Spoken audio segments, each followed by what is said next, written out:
পূৰ্ব কংগ্ৰেছ চৰকাৰ হৈছিল আৰু তেওঁ গালি পাৰিছে যদি মঠাই ভাগিছে যদি গালি পাৰিছে তেনেহ'লে নিজৰ পিতৃক গালি পৰা হৈছে কি ক'ব এই বিষয়টো চাওক আজি সমগ্ৰ ভাৰতবৰ্ষত আপোনালোকে দেখি পাইছে যে বিজেপি চৰকাৰ আজি কনষ্ট্ৰাকশ্যনৰ ক্ষেত্ৰত কিমান গাফিলতি হৈছে ক'ৰবাত এয়াৰপৰ্টত পানী পৰিছে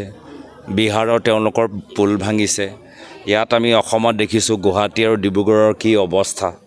তো তেওঁলোকৰ যে নিজৰ যে ইমান গাফিলতি এইটো সমগ্ৰ ভাৰতবৰ্ষত আমি দেখা পাইছোঁ যে বিজেপিয়ে মাত্ৰ ডাঙৰ ডাঙৰ ঠিকাদাৰৰ কাৰণে তেওঁলোকে কাম কৰে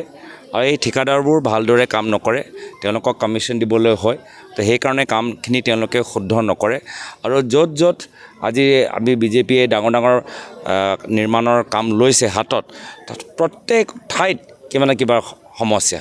আজি অযোধ্যা মন্দিৰত আজি পানী তাত লিক হৈ আছে আজি পাৰ্লিমেণ্টৰ তলত আজি তাতো পানী জমা হৈছে ইয়াতো আমি দেখিছোঁ স্মাৰ্ট চিটি আজি গুৱাহাটী স্মাৰ্ট চিটি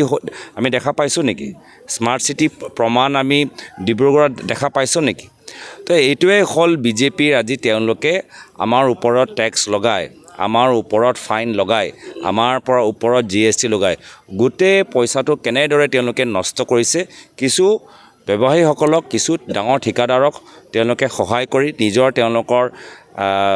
দলৰ তেওঁলোকৰ যে নিৰ্বাচনৰ সময়ত যে পইচা লাগে সেই পইচা যোগান এটা আঁচনি হৈ গৈছে তো প্ৰথমতে এইটো কথা আমি বুজিব লাগিব আৰু বুজাবও লাগিব ৰাইজক যে আমি যে টেক্স দি আছোঁ আমি GST দি আছোঁ আমি যে ফাইন দি আছোঁ এই ফাইনৰ টেক্স দিয়াৰ পিছত না আমি ভাল ৰাস্তা দেখা পাইছোঁ ন ক'ৰবাত আমি স্মাৰ্ট চিটি দেখা পাইছোঁ নত ক'ৰবাত আমাৰ মাথাউৰিবোৰ আমাৰ মেৰামতি হোৱা দেখা পাইছোঁ না ক'ৰবাত আমি এয়াৰপৰ্ট দেখা পাইছোঁ প্ৰত্যেক ঠাইতে আজি আমাৰ পইচা ব্যৰ্থ হৈ থকাহে দেখা পাইছোঁ আৰু মুখ্যমন্ত্ৰী আৰামত তেওঁলোকে আছে দ্বিতীয় কথাটো হ'ল যে যিখিনি কথা আপুনি ক'লে এইটো সকলোৱে অসমৰ ৰাইজে তেওঁলোকৰ ওপৰত হাঁহিছে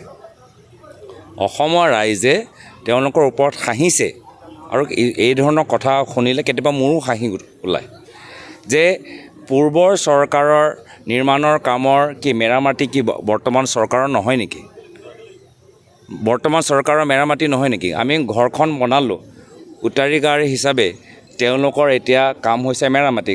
বাছ গোটেইখিনি কামটো আমি কৰিলোৱে এতিয়া খালি মেৰামতিহে কৰিব লাগে মেৰামতিটো কৰিব নোৱাৰিলে ঘৰখন আমি বনাই দিছোঁ এতিয়া তেওঁলোকে ধৰি ৰাখিব পৰা নাই তো সেয়া হৈছে যেতিয়া ঘৰৰ ভিতৰত মানে যেতিয়া এজন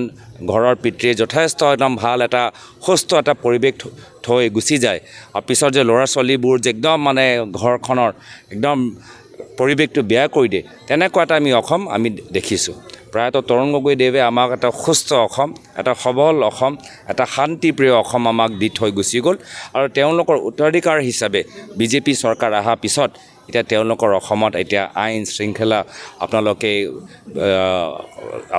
যিমান আমাৰ কেলেংকাৰী হৈছে চিণ্ডিকেট যি ধৰণৰ ঘৃণা যি ধৰণৰ ডাঙৰ ডাঙৰ ঠিকাদাৰৰ তেওঁলোকৰ লাভ হৈছে তেনেকুৱা এটা অসম আমি দেখা পাইছোঁ যাৰ ফলত যোৱা লোকসভা নিৰ্বাচনত যোৰহাট ধুবুৰী নগাঁৱত আমি দেখা পাইছোঁ ৰাইজে ইয়াৰ প্ৰতিক্ৰিয়া দিছে আৰু ভৱিষ্যতো বিধানসভাত দিবগৈ।